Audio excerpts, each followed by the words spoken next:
बिस्मिल्लाहिर्रहमानिर्रहीम। अस्सलामु अलैकुम वरहमतुल्लाहि वबरकातुह।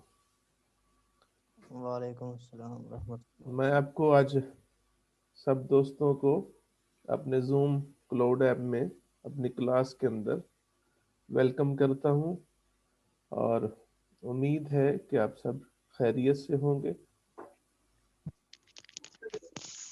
और ठीक ठाक होंगे। एक दफ़ा अल्लाह ने फिर मौका दिया है ऑनलाइन क्लास के लिए, तो चाहे ये अच्छी है या बुरी है, आपकी मजबूरी भी है सिस्टम को चलाने के लिए, इसलिए फिर हमने ऑनलाइन सिस्टम को चूज किया कि सिस्टम को चलना चाहिए। आप थोड़ी सी हिम्मत कीजिएगा, कोशिश कीजिएगा, जो आपका नुकसान हो चुका है पहले वो कम से कम हो इस दफा। मैं भी पूरी नीयत करूंगा कि आपके साथ रहूं और आप भी कोशिश कीजिएगा कि आप जो हैं वो हिम्मत करें। ये मेरे जो ज़ुम्मे आपका सिलेबस आया है वो सेट थ्योरी है और मेरी इस सेट थ्योरी में जो 75% सिलेबस है वो मेरा आज का टॉपिक है, इक्विवेलेंट सेट्स। ये 75% सिलेबस जो है ये मेरे इस इक्विवेलेंट सेट के ऊपर ही बेस करता है, ये वाला। इसी पे आपने बेस करना है। तो मैं ये समझता हूं कि ये जो टर्म आज हम पढ़ेंगे ये आपके लिए नई नहीं है, ये आप पहले भी किसी न किसी लेवल पे अपनी क्लास के अंदर पढ़ चुके हैं कि दो सेट इक्विवेलेंट कब होते हैं। यहां नीचे डेफिनेशन मौजूद है और इक्विवेलेंट के लिए पैरेलल जो टर्म यूज हुई है वो इक्विपोटेंट भी है। आप ये भी याद रखिएगा, अगर कहीं पे इक्विवेलेंट की बजाय इक्विपोटेंट लिखा हो तो इसका मतलब एक ही है।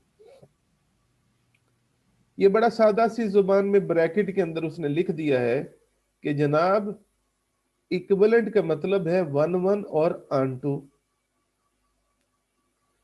तो अब आपको फौरन ये चीज याद आ जानी चाहिए कि ये वन वन और आन टू तो फंक्शंस के अंदर होता है। तो यहां क्या कर रहा है, तो यहां पे वन वन और आन टू का इस्तेमाल आपने दो सेट्स के दरमियान करना है कि अगर आपके सामने दो सेट आते हैं और उनके दरमियान आपने ऑलरेडी एक फंक्शन डिफाइन किया हुआ है, अगर उस फंक्शन की ये खूबी हो कि वो वन वन भी है और आन टू भी है, तो फिर हम कहेंगे कि वो जो फंक्शन है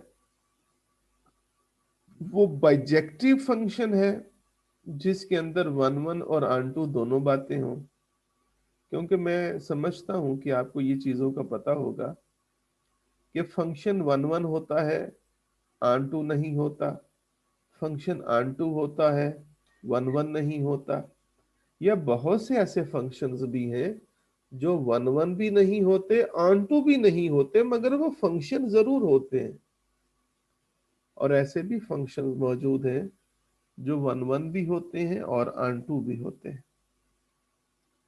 तो जिस फंक्शन के बारे में आपको ये कंफर्म हो जाए कि वो फंक्शन वन वन भी है और आन टू भी है, हम कहते हैं कि फिर वो फंक्शन बाइजेक्टिव फंक्शन है।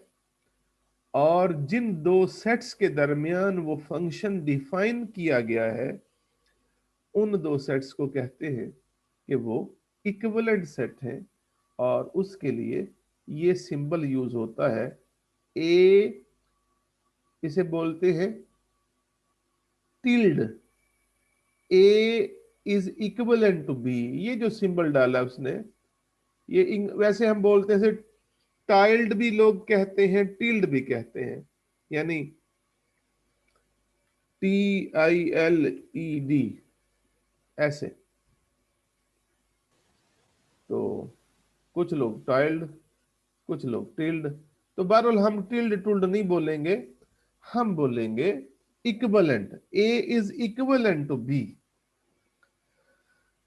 तो ये बेसिकली जो बाइजेक्टिव फंक्शन होता है, ये मैपिंग है जो कनेक्ट करती है एक सेट के एलिमेंट्स को दूसरे सेट के एलिमेंट्स के साथ।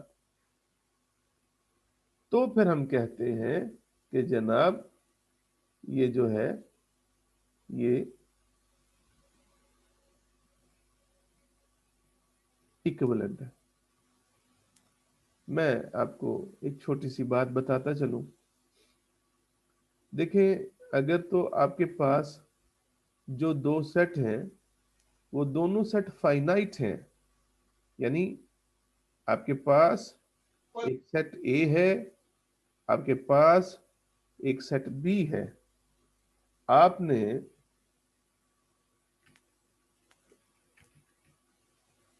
उनके दरमियान कोई मैपिंग ड्रा करनी है,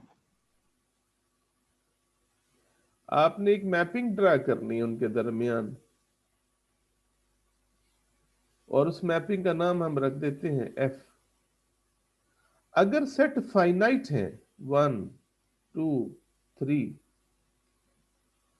और दूसरे सेट के अंदर भी फाइनाइट एलिमेंट्स हैं ए बी सी, तो अगर दोनों सेट की तादाद सेम होगी, दोनों सेट के अंदर मेंबर्स एलिमेंट की तादाद सेम होगी, तो फिर आप उनके दरमियान 1 1 और आन 2 की मैपिंग साबित कर सकते हैं या ड्रा कर सकते हैं। अगर दो सेट्स फाइनाइट हैं मगर उनमें एलिमेंट की तादाद डिफरेंट है, तो वो कभी भी उनके दरमियान 1 1 और आन 2 की मैपिंग डिफाइन नहीं की जा सकती। जैसे मैंने 1 का इमेज ए रख दिया, 2 का बी रख दिया, 3 का सी रख दिया, ये इमेज बोला जाता है कि जनाब under F 1 is equal to 1 का image is A, under B under F 2 का इमेज मैंने बी रखा है, अंडर एफ 3 का इमेज मैंने सी रखा है। अच्छा, ये मैंने कोई जो रखा है ये कोई पाबंदी नहीं है कि यही हो। आप 1 को बी से 1 को सी से भी कर सकते थे, या बाकियों को भी तरतीब में किसी और के साथ अटैच कर सकते हैं। मैं जस्ट एक मिसाल दे रहा हूं। तो अगर दो सेट फाइनाइट हैं और उनके अंदर एलिमेंट की तादाद भी सेम है, तो फिर उनके दरमियान बाइजेक्टिव मैपिंग साबित की जा सकती है। अब फर्ज करें मैं कहता हूं कि ए के अंदर 4 एलिमेंट्स हैं जबकि बी के अंदर 3 है। अब आप नहीं कर सकते बाइजेक्टिव मैपिंग। अब बाइजेक्टिव मैपिंग का सवाल ही नहीं पैदा होता, क्योंकि 1 1 नहीं कर सकते आप। 1 1 मैपिंग वो होती है जिसमें सेट ए के एलिमेंट्स सेट बी के एलिमेंट्स के साथ यूनिकली कनेक्टेड हो, हर एलिमेंट का इमेज एक ही हो। और अगर मैं फर्ज करें बी के अंदर ज्यादा एलिमेंट ले लूं, एक डी है एक और ई ले लूं, तो आप कह रहे जी मैंने 4 को ई से जोड़ दिया। अगर 4 को ई से जोड़ेंगे तो फिर डी जो है वो मिस हो जाएगा, और जिसकी वजह से आन टू की प्रॉपर्टी पे असर पड़ेगा। तो फाइनाइट सेट के लिए ये तो सख्ती से बात आपको देखनी पड़ेगी कि अगर एलिमेंट की तादाद दोनों के अंदर सेम है तो फिर उनके दरमियान 1 1 और आन 2 के बारे में आप बता सकते हैं, 1 1 एंड आन 2, वरना नहीं।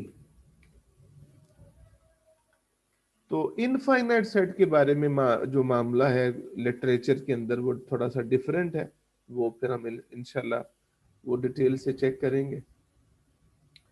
बाकी आमतौर पे हम जब सेट्स के दरमियान इक्विवेलेंट होने के लिए फंक्शन डिफाइन करते हैं, और उसको चेक करने का जो तरीका है वो भी आपके इल्म में होगा कि जब आपको किसी दो सेट्स के दरमियान जो ड्रा की गई मैपिंग है उसके बारे में ये कंफर्म करना हो कि वो मैपिंग जो है क्या वो वन वन है, तो आप उसके दो डिफरेंट एलिमेंट्स का इमेज बराबर रखने के बाद साबित करते हैं कि अगर वो एलिमेंट्स का इमेज सेम है, यानी बज़ाहिर वो एलिमेंट डिफरेंट है मगर इमेज सेम है, तो बाद में पता ये चलता है कि वो एलिमेंट भी सेम है। तो ये होती है वन वन साबित करने का ये तरीका कि किस तरीके से आपने दो यानी फंक्शन को आपने वन वन साबित करना है कि आप बज़ाहिर दो डिस्टिंक्ट एलिमेंट के इमेजेस को बराबर रखते हैं और अपने उसी क्राइटेरिया के अंदर से गुजरते हुए जब आप पहुंचते हैं एंड पे, तो आपको पता चलता है कि वो जो दो एलिमेंट आपने दावा किया था कि वो इक्वल नहीं है, जिनके इमेजेस बराबर हैं वो खुद इक्वल नहीं है, बाद में पता चले कि वो भी इक्वल हैं, तो ये वन वन होने की दलील है। आप इसे उल्टा भी कर सकते हैं, यानी वन वन साबित करना हो तो आप साबित कर दें कि अगर दो एलिमेंट बराबर हैं तो जनाब उनके इमेजेस भी बराबर हैं, तो भी आप ये साबित कर देंगे कि वो मैपिंग जो है वो वन वन है। और ऑन टू थोड़ा सा बड़ा ही आसान तरीका होता है, वो हम सिचुएशन को देख के अल्फाज के अंदर लिख देते हैं कि क्या आपकी जो मैपिंग है वो ऑन टू है कि नहीं है। तो जब हम सवाल करेंगे तो उसमें आपको इस चीज का भी पता चल जाएगा। और एक बड़ी अहम चीज है कि जनाब अगर आपके सामने आपने कोई किसी ऐसे दो सेट्स के दरमियान मैपिंग डिफाइन की है जो सेम है, अगर आपको कहा जाए कि सेम सेट्स के दरमियान मैपिंग डिफाइन करें जो कि वन वन भी हो और ऑन टू भी हो, तो जनाब आज के बाद आपने कोई तजर्बा नहीं करना, आपने सिंपली सेम एलिमेंट को सेम एलिमेंट के अंदर मैप कर देना, तो वो साबित हो जाएगा कि वो मैपिंग जो है वो वन वन भी है और ऑन टू भी है। जब एक सेम सेट को सेम उसी सेट के साथ आप मैप करवाते हैं, तो चाहे वो फाइनाइट हो चाहे इनफाइनाइट हो, आप इस क्राइटेरिया को इस्तेमाल करें। क्या मतलब, फर्ज करें जनाब मेरे पास सेट ए में एलिमेंट्स हैं 1 2 3 सो ऑन, ऐसे मिसाल दे रहा हूं, और दूसरी तरफ भी सेट ए ही है और उसके अंदर भी मेरे पास एलिमेंट्स 1 2 3 एंड सो ऑन। तो तजर्बा ना कीजिएगा, यानी अपनी मर्जी ना कीजिएगा, बात को तूल ना दीजिएगा। वन का इमेज वन बनाइएगा, टू का इमेज टू रखिएगा, थ्री को थ्री में मैप करवाइएगा, फोर को फोर में मैप करवाइएगा। इस तरीके से अगर आप करेंगे तो जल्दी जल्दी मामला निमट जाएगा कि जनाब सेम सेट जो होता है वो अपने साथ बाइजेक्टिव मैपिंग जरूर बनाता है। तो आज की पहली बात आपने ये याद रखनी है।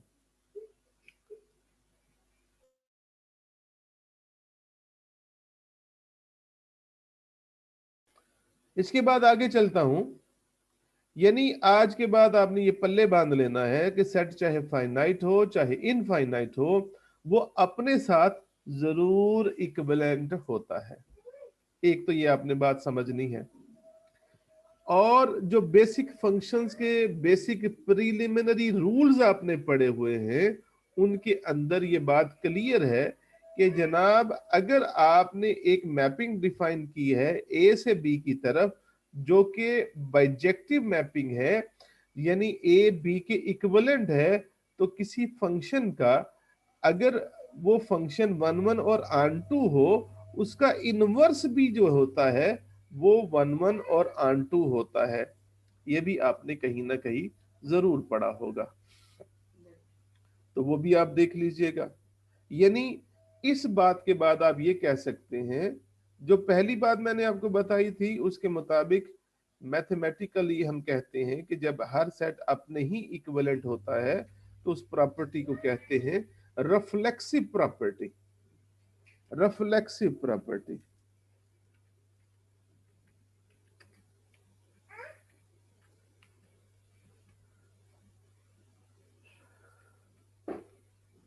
और ये जो मैंने अभी दूसरी बताई है इसे कहते हैं सिमेट्रिक प्रॉपर्टी। सिमेट्रिक प्रॉपर्टी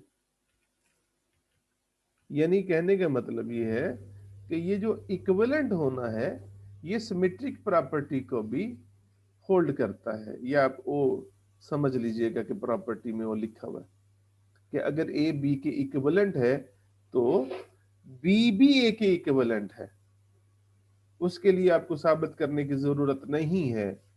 और एक तीसरी प्रॉपर्टी भी शामिल कर लें जो ये कहती है कि जनाब अगर ये साबित हो जाए कि या अगर आपको पता हो कि अगर ए बी के इक्विवेलेंट है यानी एक फंक्शन है जो ए से बी की तरफ 1 1 और ऑन 2 है, एक दूसरा फंक्शन है जो बी से सी की तरफ 1 1 और ऑन 2 है, तो फिर अगर ए बी के और बी सी के इक्विवेलेंट है तो आप कहेंगे कि फिर ए का सी से भी जो है वो 1 1 और ऑन 2 का रिश्ता है। अगर मैं पहले के लिए एफ फंक्शन इस्तेमाल करूं, दूसरे के लिए जी फंक्शन इस्तेमाल करूं, तो तीसरे के लिए जो फंक्शन इस्तेमाल किया जाएगा उसे बोलते हैं जनाब जी डॉट एफ। कि ये वो फंक्शन होगा जो ए और सी के दरमियान 1 1 और ऑन 2 की मैपिंग साबित करेगा। जब हम कहीं एप्लीकेशंस में बात करेंगे और वहां कहीं लिखा होगा ए बी के इक्विवेलेंट है, बी सी के इक्विवेलेंट है, तो फिर हम वहां पे फौरन कहेंगे कि ए बी सी के इक्विवेलेंट है और इस प्रॉपर्टी को कहते हैं ट्रांजिटिव प्रॉपर्टी। Transitive property. ये बातें आपने जरूर पहले कभी पढ़ी होंगी। खैर इन चीजों को हम फिर तफसील से देखेंगे। मैं हल्का फुल्का आपको बता रहा हूँ इन चीजों के बारे में। तो आइए मैं आपको नोट्सों की तरफ लेके चलता हूँ। तो नोट्सों पे है कि जनाब जो पहली चीज उसने यही बताई है कि साबित करें कि जो इक्विवेलेंट होना है वो एक इक्विवेलेंस रिलेशन है।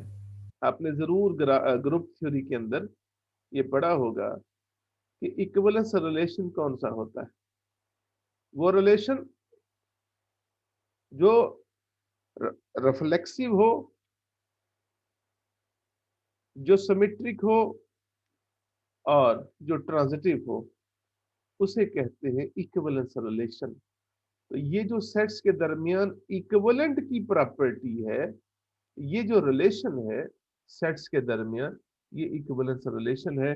और आगे उसने यही चीज साबित की हुई है कि हाँ जो इक्विवेलेंट होना है दो सेट्स के दरमियान वो रिफ्लेक्सिव भी है, वो सिमेट्रिक भी होता है और ट्रांजिटिव भी होता है। देखिए यहाँ उसने इस चीज को साबित किया हुआ। मैं अगर आप इसे पढ़ेंगे खुद से तो मुझे ज्यादा खुशी होगी क्योंकि यहाँ बड़ी ही बातें बच्चों वाली लिखी हुई हैं। मैं इसे आपके लिए असाइनमेंट समझ के आपको देता हूँ। आप इस थ्योरम को पढ़िएगा और इसकी सारी प्रॉपर्टीज के ऊपर गौर कीजिएगा। इंतहाई आसान और बच्चों वाली बातें हैं, आपने ट्राई कर ली। मैं कुछ और बातें करना चाहता हूँ। मैं कुछ आसान बातें करना चाहता हूँ ताकि आपको समझ आए। अभी और भी बातें करूंगा। एक काम कीजिएगा सारे दोस्त जो है ना वो जाके ना चैट बॉक्स के अंदर अपना नाम और अपना रोल नंबर जरा मुझे सेंड कर दें ताकि आपकी अटेंडेंस हो जाए। सारे दोस्त चैट बॉक्स के अंदर जाएं और अपना रोल नंबर और अपना नाम लिख दें, मेहरबानी।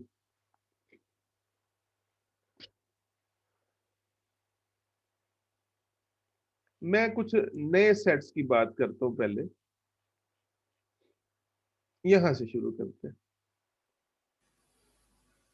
ये जो मैंने नोट्स आपको शेयर किए हैं, आप बेशक इसका प्रिंट आउट निकलवा लीजिएगा, आपको फायदा फायदा रहेगा। अगर ना प्रिंट आउट निकाले तो आपके पास पीडीएफ फाइल तो होनी चाहिए। ये एक एग्जांपल है जिसमें आपने साबित करना है कि जो एक तरफ नेचुरल नंबर्स होते हैं वो इवन नंबर के इक्विवेलेंट होते हैं। आपने आपको तो पहले ये पता होना चाहिए कि नेचुरल नंबर्स कौन से होते हैं और इवन नंबर कौन से होते हैं। नेचुरल नंबर में ये आपके सामने है 1 2 3 4 5 6 एंड सो ऑन, ये है। और ये पॉजिटिव इवन नंबर्स हैं 2 4 6 8 एंड सो ऑन। तो साबित ये करना है कि जनाब इनके दरमियान ऐसी कोई मैपिंग डिफाइन कर दे जो बाइजेक्टिव हो, 1 1 भी हो और ऑन टू भी हो। 1 1 और ऑन टू साबित करने का तरीका, अब देखिए, एक है लंबा तरीका कि मैं हर एलिमेंट को इंडिविजुअली दूसरे एलिमेंट के साथ कनेक्ट करूं यूनिकली और साबित करूं कि वो आपस में जनाब 1 1 और ऑन टू की मैपिंग बनाते हैं। कोई ऐसा जनरल अंदाज होना चाहिए, क्योंकि ये दोनों सेट इनफाइनाइट सेट हैं। मैं अकेले अकेले नंबर को जब असाइन करूंगा वैल्यू, यानी एन से एक नंबर लूंगा और ई में वो असाइन करूंगा इंडिविजुअली न्यूमेरिकली, तो वो मेरे लिए बड़ा ही एक टाइम टेकन और लंबा अमल होगा। तो एक तरफ नेचुरल नंबर्स है और एक तरफ है real number, even number, positive even numbers चलते जा रहे हैं 1 2 3 सो ऑन। और मुकाबले में है मेरे पास 2 4 6 एंड सो ऑन। ये सेट जो है वो नेचुरल नंबर्स का है और ये जो है इवन नंबर्स है। तो इनके दरमियान आपने फंक्शन डिफाइन करना है, ऐसा फंक्शन हो जो तमाम एलिमेंट को यूनिकली कनेक्ट करता हो। तो एक तरफ नेचुरल नंबर्स हैं, एक तरफ इवन नंबर्स हैं, तो आप क्या करोगे? जनरल अंदाज में बात कीजिएगा। आप ना एक नेचुरल नंबर से एन लें कि एन जो है वो एक जनरल नुमाइंदगी करता है, रिप्रेजेंट करता है नेचुरल नंबर्स को। और जो मेरे पास इवन नंबर्स है पॉजिटिव, उसकी जो जनरल रिप्रेजेंटेशन है वो ये वाली है। आप कह दें कि जनाब मैंने एन को कनेक्ट कर दिया है, एसोसिएट कर दिया है 2n के साथ, तो हर नंबर ही कनेक्ट हो जाएगा। यानी इसका मतलब होगा कि मैंने 1 का इमेज 2 लिया है, 2 का 4 लिया है, 3 का 6 लिया है एंड सो ऑन। तो ये एक जनरल सा अंदाज है जो आपकी सारी गुत्थियों को खोल देगा। जितने भी आपके प्रॉब्लम्स हैं उनका ये हल है इस क्वेश्चन के अंदर। तो कैसे चेक करते हैं 1 1 और ऑन टू, मैं यहां आपको चेक करके दिखाता हूं। आप देखिए, उसने दो नेचुरल नंबर लिए, ये मैपिंग डिफाइन की है, आपको नजर आएगी। ये आपके सामने है। उसने कहा जी मैंने हर नेचुरल नंबर के लिए ये मैपिंग डिफाइन कर ली है, जो कि अब कोई भी एलिमेंट एन से आपको आके गिला नहीं करेगा कि मेरी तो किसी के साथ आपने पेयरिंग की नहीं है। इस जनरल व्यू से आपको हर नंबर की पेयरिंग का या हर एलिमेंट की इमेज का पता चल जाएगा। तो ये है तरीका 1 1 साबित करने का, कि आइए मैं लेट कर लूं कि मैंने दो डिफरेंट एन की वैल्यूज ली हैं और दावा किया है कि उनकी इमेजेस सेम है। देखिए 1-1 मैपिंग के अंदर दो डिफरेंट एलिमेंट के इमेजेस कभी भी सेम नहीं होते। अगर दो डिफरेंट एलिमेंट के इमेजेस आपने सेम रखे हैं तो बाद में देखिएगा रिजल्ट क्या आता है। fx का आंसर 2x आ गया, fy का आंसर 2y आ गया, क्योंकि आपने मैपिंग डिफाइन की है ये वाली, जिसमें आपने n को 2n के साथ एसोसिएट किया है। तो x का 2x, y का 2y। तो फिर जब 2 को 2 से कैंसिल कर देंगे तो आपका आंसर आ जाएगा x is equal to y। तो दावा था कि वो एलिमेंट जो है वो n से हैं और उनकी इमेजेस सेम है, तो बाद में पता चला कि वो एलिमेंट भी सेम है। यही क्राइटेरिया है फंक्शंस का 1-1 साबित करने का, कि n और e प्लस के दरमियान 1-1 की मैपिंग एग्जिस्ट करती है। अब दूसरा हिस्सा ये है कि क्या e का भी हर मेंबर n के साथ कनेक्टेड है? हाँ, e का हर मेंबर कैसा है? 2n जैसा। तो 2n के मुकाबले में स्मॉल n की सूरत में नेचुरल नंबर के अंदर एक एलिमेंट मौजूद है, जिसका जब आप इमेज लेते हैं तो 2n आपने लिखा हुआ है। ये देखें, for every 2n there is n।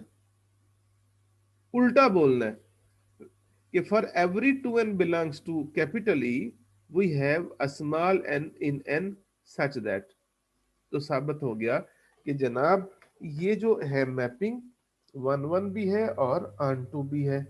तो जब 1-1 और ऑन-टू साबित हो गई तो अब आप कहेंगे कि n is equivalent to set of even numbers. यहां आप असाइनमेंट ले लें और आपने खुद ही साबित करना है कि n जो है वो सेट ऑफ ऑड नंबर्स के साथ भी इक्विवेलेंट होता है। ऑड नंबर समझते हैं ना, ये इवन नंबर है 2, 4, 6। तो 8 नंबर होते हैं 1, 3, 5। और अगर कोई आपसे कहे कि 8 नंबर्स की जनरल रिप्रेजेंटेशन बताइए, तो वो होती है 2n-1, क्योंकि नेचुरल नंबर 0 से शुरू नहीं होते, नेचुरल नंबर 1 से शुरू होते हैं। इसलिए आपने 8 की नुमाइंदगी 1 से शुरू करनी है, तो फिर 8 ऐसे नंबर होने चाहिए। अगर आपके पास 0 की फैसिलिटी हो तो फिर 8 नंबरों को आप ऐसे लिख सकते हैं, क्योंकि फिर मैं जब यहाँ 0 लगाऊंगा तो 1 आएगा, 1 लगाऊंगा तो 3 आएगा। तो जब मेरे पास फैसिलिटी नहीं है 0 की, क्योंकि नेचुरल नंबरों में 0 नहीं होता, तो फिर उस सूरत में 8 नंबरों की जो रिप्रेजेंटेशन है वो 2n-1 से होगी। तो आप यहाँ पे जनाब 1 लगाएंगे तो 1 आएगा, 2 लगाएंगे तो 3 आएगा। तो जब आपसे यही क्वेश्चन नंबर 4 जो है इस तरफ कहा जाए कि साबित करें कि जो नेचुरल नंबर्स हैं वो ऑड नंबर्स के साथ भी इक्विवेलेंट होते हैं, तो फिर आपने ये 2n-1 वाली मैपिंग डिफाइन करनी है। क्या मतलब? फिर आपने कहना है कि जनाब we have a function f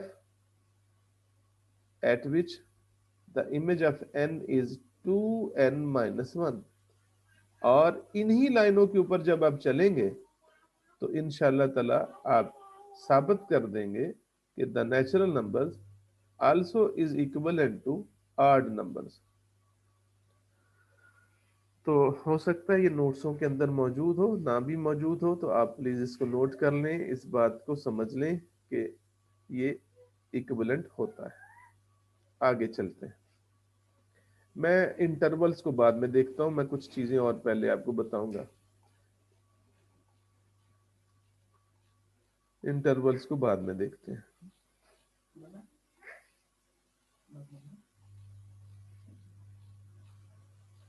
ये सारे इंटरवल्स हैं, इनमें से कोई ना कोई पेपर में लाजमी आ जाता है। ये एग्जाम्पल देखिएगा, एग्जाम्पल नंबर 12 है। आपने साबित करना है कि जो इंटीजर्स हैं वो और सेट ऑफ इवन नंबर्स। यहां अब इवन नंबरों के ऊपर ये पाबंदी नहीं है कि वो सिर्फ पॉजिटिव है, यहां सिर्फ लिखा हुआ इवन नंबर्स।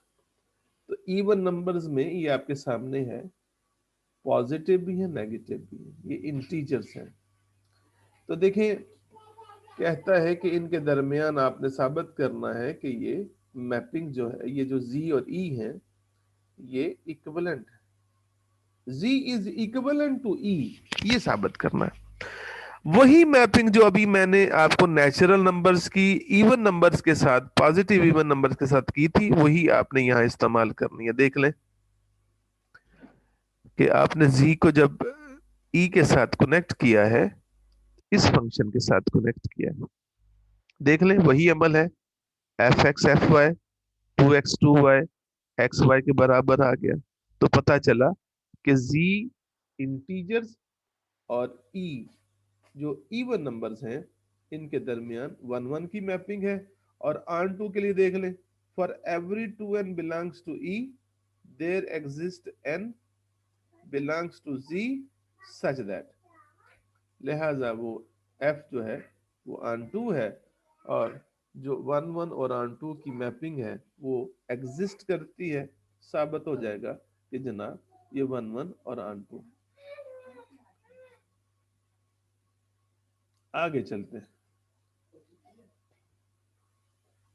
ये ना दो बड़े ही मशहूर और मारूफ जो हैं फंक्शंस हैं कि जनाब साबित करें कि जो रियल नंबर्स हैं एक तरफ, और ये देखिए इनफाइनाइट सेट्स हैं, यहाँ पे कोई डिबेट नहीं है कि जनाब आर ही के अंदर से आर का सबसेट लेके उसके साथ ही आप इक्विवेलेंट साबित कर रहे हैं। क्योंकि यहाँ पे ये दावा है कि ये दोनों सेट इनफाइनाइट हैं, इसलिए यहाँ पे हम ऐसी बातें कर सकते हैं। आर खुद भी इनफाइनाइट है और आर प्लस जो है ये उसी का एक सबसेट है, ये भी जो है इनफाइनाइट है। इसलिए आप यहाँ पे दो इनफाइनाइट सेट्स के दरमियान बाइजेक्टिव मैपिंग की बातें कर सकते हैं। अगर आपने यहां तक कोई बात पूछनी है तो बेशक पूछ ले जी, मैं आगे जाऊंगा। ये छोटे छोटे दो थ्योरम्स हैं एग्जाम्पल्स के तौर पे। एग्जाम्पल नंबर 13 है कि साबित करें आर रियल नंबर एक तरफ और आर पॉजिटिव, जितने भी पॉजिटिव रियल नंबर्स हैं इनके दरमियान वन वन की मैपिंग है। आपने किसी तरीके से एक ऐसा फंक्शन डिफाइन करना है आर के दरमियान और आर प्लस के दरमियान, जो इन दोनों के एलिमेंट्स को कनेक्ट करता हो और इस तरह कनेक्ट करता हो कि वन वन और आन टू की मैपिंग साबित हो सके। आपने कभी इस एक्सपोनेंशियल फंक्शन पे गौर किया? इस एक्सपोनेंशियल फंक्शन पे गौर कीजिएगा। इस एक्सपोनेंशियल फंक्शन की वैल्यू कभी भी जीरो नहीं होती, कभी जीरो नहीं होती। और इस एक्सपोनेंशियल फंक्शन की वैल्यू कभी जीरो से छोटी भी नहीं होती। यानी ये एक ऐसा फंक्शन है जिसमें आप चाहे x की वैल्यू नेगेटिव पुट करें, पॉजिटिव पुट करें, जीरो पुट करें, रियल नंबर कोई भी पुट कर दें, इसका आंसर कभी भी नेगेटिव नहीं आता। क्योंकि हमें यहां वन वन और आन टू साबित करने के लिए हमें एक ऐसे फंक्शन की जरूरत है। क्योंकि देखिए मेरे पास यहाँ सारे रियल नंबर्स हैं और यहाँ सिर्फ पॉजिटिव रियल नंबर्स हैं। तो आप किस तरीके से नेगेटिव पॉजिटिव रियल नंबर्स को जस्ट पॉजिटिव नंबर्स के रियल नंबर्स के साथ जोड़ सकते हैं? तो वो ये फंक्शन हमारी यहाँ मदद करता है। y, ये जो ई एक्स एक्सपोनेंशियल फंक्शन है, ये हमारी मदद करता है रियल नंबर्स और पॉजिटिव रियल नंबर्स को कनेक्ट करने के लिए। तो आइए आपके सामने मैं रखता हूं, मेरा आखिरी मिनट है यहाँ क्लास में, तो कोई बात नहीं, आगे चलते हैं।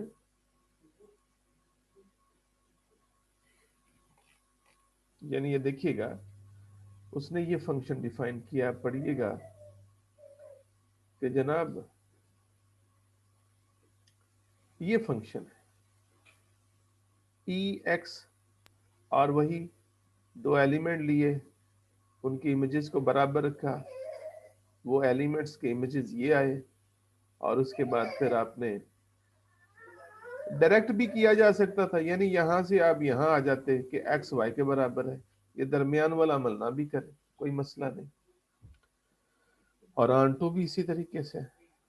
आंटो के ऊपर मैं इंशाल्लाह कल आपको तरतीब से बताऊंगा, थोड़ी सी यहाँ पॉइंट है, क्योंकि बस क्लास बिल्कुल ख़त्म होने लगी है, तो मैं यहीं से आपको कल बताऊंगा।